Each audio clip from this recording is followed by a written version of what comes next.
దేవుడిలోనే మమ్మల్ని ఎదుగుదల చేసిందండి, మమ్మల్ని పెంచింది దేవుడిలోనే. మా నాన్న వాళ్ళు అయితే అన్నింటిలోనేనండి పూజలు చేసేవాళ్ళు. అయితే మమ్మల్ని బట్టి మేము ప్రాంతంలోకి వెళ్ళేవాళ్ళండి, చర్చిలకు తీసుకెళ్ళేది, ఎక్కడైతే అక్కడ చర్చిలకి అలా వెళ్ళామండి. అయితే ఒక సంఘంలో నాటపడలేదండి. వాళ్ళు మా నాన్న అక్కడ ఇక్కడ తిప్పడం బట్టి మేము కూడా అలాగా కూర్చోబెట్టేది, కానీ నేనే కూర్చుంటేదాన్ని కాదు, అటుగా తీరుగా తెలిసేదాన్ని.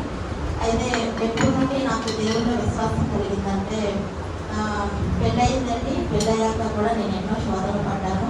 అయితే అదంతా మీకు రక్షణ సాక్షిలో చెప్తాను. ఇప్పుడు నేను దేవుళ్ళకి రక్షణ ఎందుకు పొందాను అన్నది చెప్తాను. పెళ్ళయ్యాక నేను ప్రెగ్నెంట్గా ఉన్నప్పుడు మా వ్యవసాయ మ్యారేజ్కి నేను వెళ్ళామండి. వెళ్తే అక్కడ ట్రావెల్ చేయడానికి ఏమి లేకపోతే నన్ను లారీ ఎక్కించామండి. కడుపుతూ ఉన్నాను, 8వ నెల ప్రెగ్నెంట్ని. ఎక్కించడం వల్ల గర్భసంచేమో జారిపోయిందండి, కిందకి జారింది. అయితే ఇంకప్పుడు దేవుడు ముందే చూపించాడండి నాకు ప్రాబ్లం వచ్చిందని. ఇంక మా అబ్బాయి నేను ప్రెగ్నెంట్గా ఉన్నా, చిన్న వయసులోనే పెళ్ళి అయింది. నెల రోజులు హాస్పిటల్లోనే ఉన్నానండి. బెడ్ రెస్ట్ అన్నారు, నెల రోజులు హాస్పిటల్లోనే వచ్చావు. ఆ డాక్టర్ వచ్చినప్పుడల్లా మా అమ్మ తిట్టేది, చిన్న వయసులో ఎందుకు చేసావు నువ్వు, ఆమె బ్లడ్ చాలు అని. అయితే ఇంకా మా గర్భసంచి జారడం వల్ల నెల రోజులు హాస్పిటల్లో ఉండాల్సి వచ్చింది. ఆ బ్లడ్ కూడా చాలదన్నామండి. అయితే మా అన్నయ్య కూడా బ్లడ్ ఇచ్చాడు, కానీ ఎక్కించలేదు. ప్రార్థన చేసుకునే వాళ్ళం మా అమ్మ నేను. అంటే దేవుడిలో బలంగానే ఉండేవాళ్ళం, విశ్వాసంగానే ఉండేవాళ్ళం, కానీ ఏ సంఘానికి నడవలేదు, సంఘంలో నాటవలేదు. దేవుడు అంటే ఫస్ట్ నుండి చిన్నప్పటి నుండి ఇష్టము, నమ్మకము అలా ఉండేదండి. ప్రార్థన చేసుకునే వాళ్ళమండి. అయితే మా అబ్బాయి పుట్టాడండి. దేవుడు మా అబ్బాయిని ఇచ్చాడు. ముందుగానే దేవుడు చూపించాడు. మా అబ్బాయికి ఒక శోధన వచ్చింది. అంటే దేవుడు ఇచ్చింది శ్రేష్టమైందే, ఒక పండు, మామిడి పండు నాకు ఇచ్చాడండి. నేను పట్టుకున్నాక అది సముద్రపోయినట్టు అనిపించింది. ఇంకా అప్పుడు మేము అప్పుడప్పుడు వెళ్తూ ఉండేదాన్ని అంటే ఆ చర్చికి. అప్పుడు ఇంకా అయ్యగారు చెప్పారు, అంటే దేవుడు నీకు శ్రేష్టమైందే ఇస్తాడు, కానీ నీ దగ్గరకు వచ్చాక అది పాడైపోద్ది, ప్రార్థన చేసుకోమని చెప్పారండి.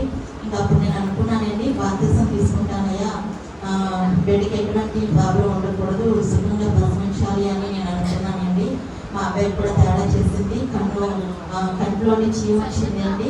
కంట్లోని చీమ వస్తే ఇంకప్పుడు అయ్యగారు అప్పుడే వచ్చారండి అక్కడికి, ఒక చోట ప్రార్థన పెట్టడానికి. అక్కడ తీసుకెళ్ళిందండి, మా అక్క తీసుకెళ్ళింది, మా అమ్మలక్కయ్యి తీసుకెళ్ళినప్పుడు అప్పుడు అయ్యగారు చేసిన ప్రార్థన బట్టి మా అబ్బాయికి నెమ్మది వచ్చిందండి. 3 రోజులు పసిబిడ్డగా ఉన్నాడండి మా అబ్బాయి. ఇంకా కంట్లో నుంచి రావడం, ఇంకా దాన్ని బట్టి నేను ఇంకా ఆ చర్చికి వెళ్ళాలి అని ఇంకా నేను అనుకొని ఇంకా అప్పటి నుండి ఇంకా సమయానికి నేను నడిచానండి. అలాగే బాప్తిసం తీసుకున్నానండి. అక్కడ మా అబ్బాయి కోసం బాప్తిసం తీసుకోవడం జరిగిందండి నేను. ఇంకా అప్పుడు దేవుడు మా అబ్బాయిని ముట్టి స్వస్థపరిచాడండి. దేవుళ్ళలోకి నేను అలా రావడం అయితే అయ్యిందండి. బాప్తిసం తీసుకోవడం జరిగింది. దేవుడు మొదటిగా నాకు చేసిన మేలండి.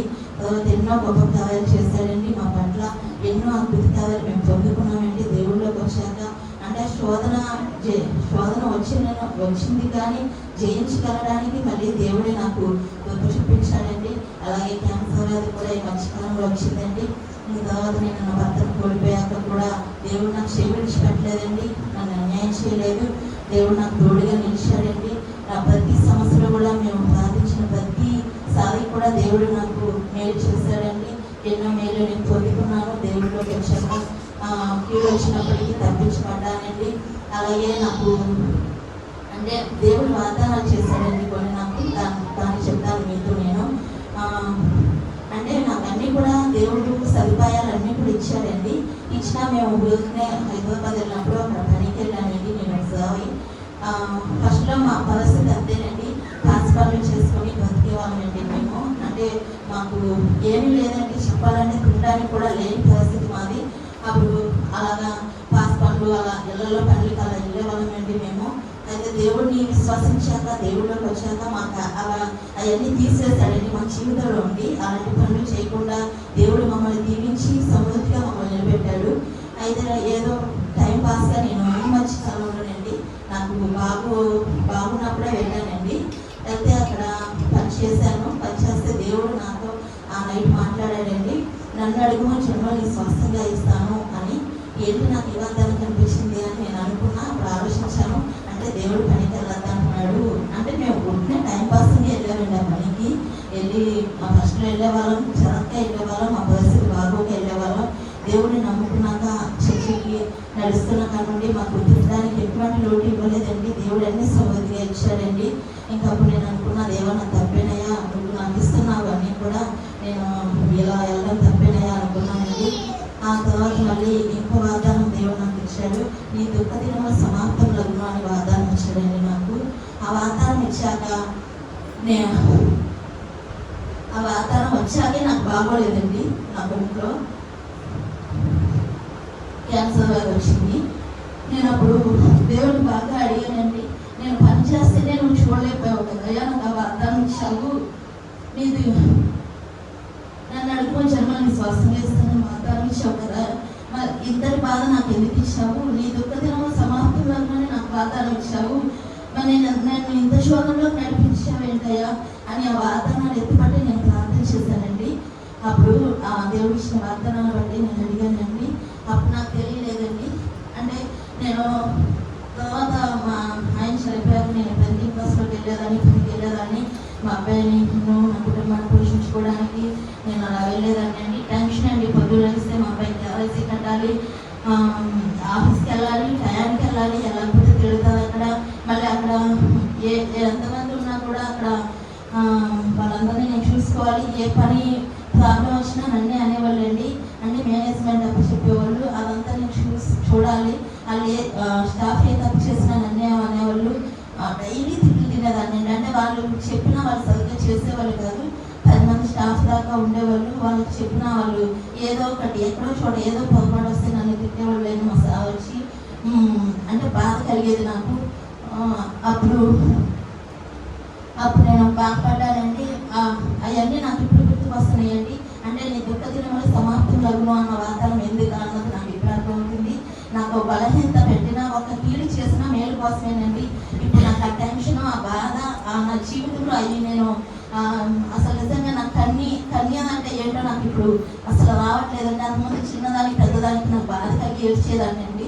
అలాంటిది ఇప్పుడు నేను నా కన్య అంతా కూడా దేవుడు నాకు స్వస్థత ఇచ్చాడు, నెమ్మది ఇచ్చాడండి.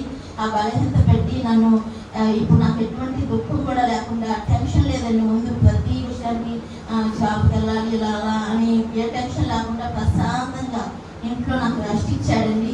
ఆ కీడు ఒక మేలు కోసమే అన్నట్లుగా నిజంగా నేను ఇప్పుడు ఆ వాగ్దానాన్ని ఇప్పుడు నేను అనుభవిస్తున్నానండి. అప్పుడు ఇచ్చిన వాగ్దానం అంటే బలహీన సమయంలో నేను అంటే ఇలా అనుకున్నానయ్యా, కీడు కూడా మేలుగా మార్చిన దేవుడివి, ఆ వాగ్దానం ఎందుకు ఇచ్చావా అని ఇప్పుడు నేను అనుకుంటున్నానండి. నిజంగా ఇప్పుడు నాకు ఎటువంటి దుఃఖాన్ని కూడా దేవుడు నా జీవితంలో తీసివేశాడండి. ఆ బలహీనతను బట్టి నాకు ఎటువంటి టెన్షన్ లేదు, ఎటువంటి ఇది లేదండి. నాకు కన్య రాకుండా దేవుడు నన్ను రక్షించుకున్నాడు, నాకు నెమ్మది ఇచ్చాడండి, నాకు స్వస్థత ఇచ్చాడండి. ఇప్పుడు కీడు కూడా మేలుగా మార్చాడండి. నన్ను ఎంత సంతోష వస్త్రం నాకు ధరింప చేశాడండి దేవుడు. ఎన్నో గొప్ప మేలు మేము పొందుకున్నామండి దేవుళ్ళలోకి వచ్చాక. దేవుడు మా జీవితంలో ఎన్నో గొప్ప కార్యాలు చేశాడండి.